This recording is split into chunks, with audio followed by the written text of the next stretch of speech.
Hoping you can see me and the whiteboard. If you can't see the whiteboard, I won't load this. So what have we got on the whiteboard? I'm saying this is a geological map. A geological map. What is a geological map? Well, map is a bird's eye view, so we're looking at the ground as if we were a satellite or a bird flying over it. However, a geological map wipes away all the soil, it wipes away all the stuff that is on the soil. So what are we seeing? We're seeing the rock below the soil, geological, the rocks. We've moved on to coasts, as you now know. And so what we've got here is an area, hopefully you can see, which I'm saying is the sea. I'll colour it in a bit more blue. So there's the sea. And we've got an area that's the land. It's a geological map, so it's the land without the soil. And hopefully you can see that I've got a brown, a red, a brown, so a pink, brown, and a pink. Now, all we're doing here is figuring out the two different types of coast the examiner wants you to know about. Let's look at the first one. It's called a concordant coastline. So concordant, all the rock that meets the sea, or all the sea that meets the rock, is the same rock. So let's look here along my southern coast. Here's the sea, splishy splashy, water, water, and it's hitting this pink rock. Now it doesn't matter how relatively strong or hard it is, I should say resistant, how physically resistant hard that rock is, it's all going to erode at the same rate because the sea is hitting, eroding the same rock. So over time, repeated action, you should know your types of erosion. We'll talk about that later if you don't. The rock is going to get eroded. It leaves us with a very straight coastline. So a concordant coastline is straight, okay? So I'm going to erode this pink rock until it's totally gone, and hopefully you can see that because the rock is the same strength, the seas has the same energy, so that coastline, concordant, has a straight coastline. And I'll draw around it now with a black pen. Concordant coastline has a straight coastline.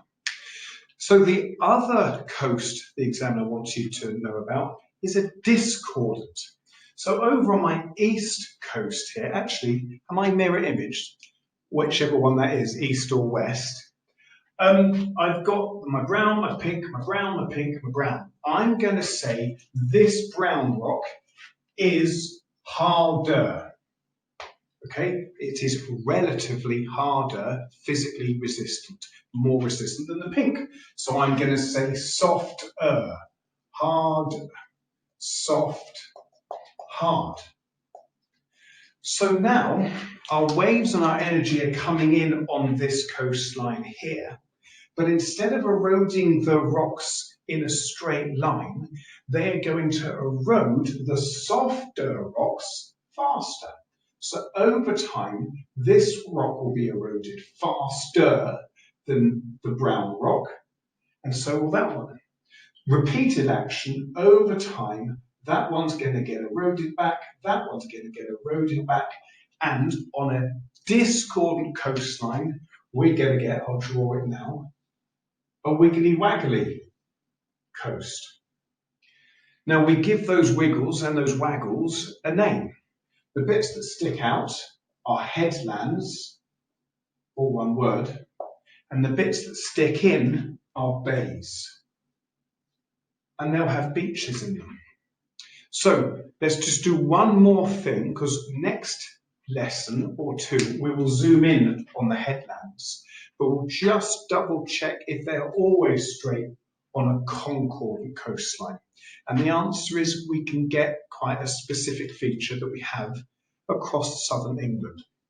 Let's, for some reason or another, break through this hard rock here.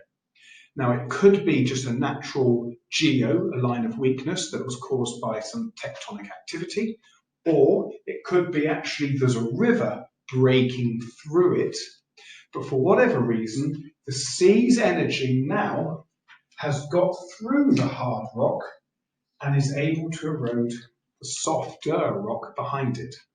So it's going to erode over time, back, erode over time, back, erode over time, back, repeated action over time, and we will get this very classic feature which is called a cove.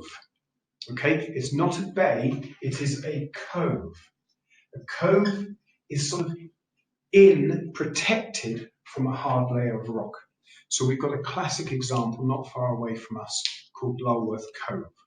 So please make sure that you know the difference between a concordant coastline and a discordant coastline.